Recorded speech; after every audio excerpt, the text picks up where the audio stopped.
Dites-moi, comment est-ce que l'évangile prêché par le fils de Marie de Nazareth s'est-il répandu jusqu'aux extrémités de la terre?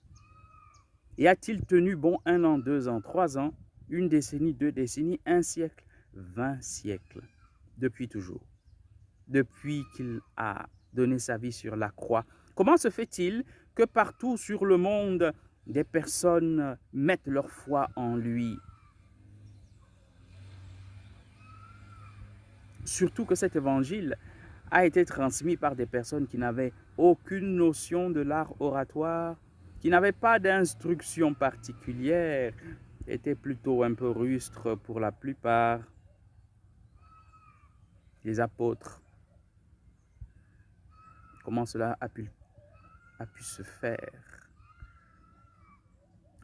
Vous serez mes témoins, dit Jésus, à Jérusalem, dans toute la Judée, dans la Samarie et jusqu'aux extrémités de la terre. C'est par la puissance du témoignage. Ainsi en a voulu le Seigneur, ainsi cela fut-il fait. La puissance du témoignage. En Actes chapitre 23, verset 11, après que Paul soit violemment pris à partie et qu'on découvre qu'il est en fait citoyen romain, juif de naissance, mais citoyen romain, eh bien, on va le faire comparaître devant le commandant et il va rendre témoignage. Et la nuit, le Seigneur lui apparaît et lui dit, le témoignage que tu as rendu à Jérusalem, il faut que tu le rendes aussi à Rome. C'est important pour le Seigneur, le témoignage.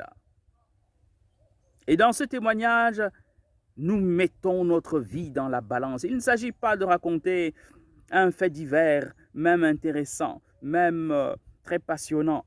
Non, c'est une nouvelle, bonne nouvelle, une nouvelle qui nous engage et dans laquelle nous nous engageons en devenant partie prenante.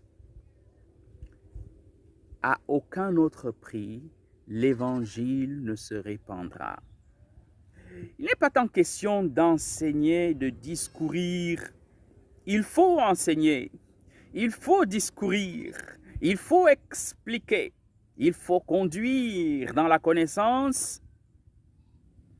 Mais qu'est-ce que c'est que cette connaissance? Est-elle intellectuelle? Oui, mais pas seulement. Elle est d'abord une rencontre avec Jésus ressuscité, une interaction avec lui, un contact avec sa personne.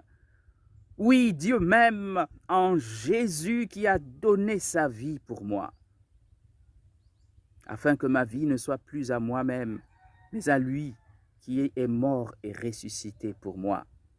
Voilà la marche de l'Évangile. Jésus le dit bien au chapitre 17 de l'Évangile selon saint Jean, lorsqu'il prie le Père, qu'il soit un, que ses disciples soient un, et que par ce témoignage, le monde croit. Jean 17, 23, qu'il soit un, afin que le monde croit que tu m'as envoyé, Père, et que tu les as aimés comme tu m'as aimé. Ouvrons nos cœurs à la puissance du témoignage. Comment? Entrons dedans. Vivre désormais du Christ, vivre désormais en Jésus-Christ, agir désormais selon son esprit, selon qu'il nous guide, et laisser se déployer la puissance de son amour. Le témoignage est la force qui fait avancer l'Évangile dans le monde et dans les cœurs.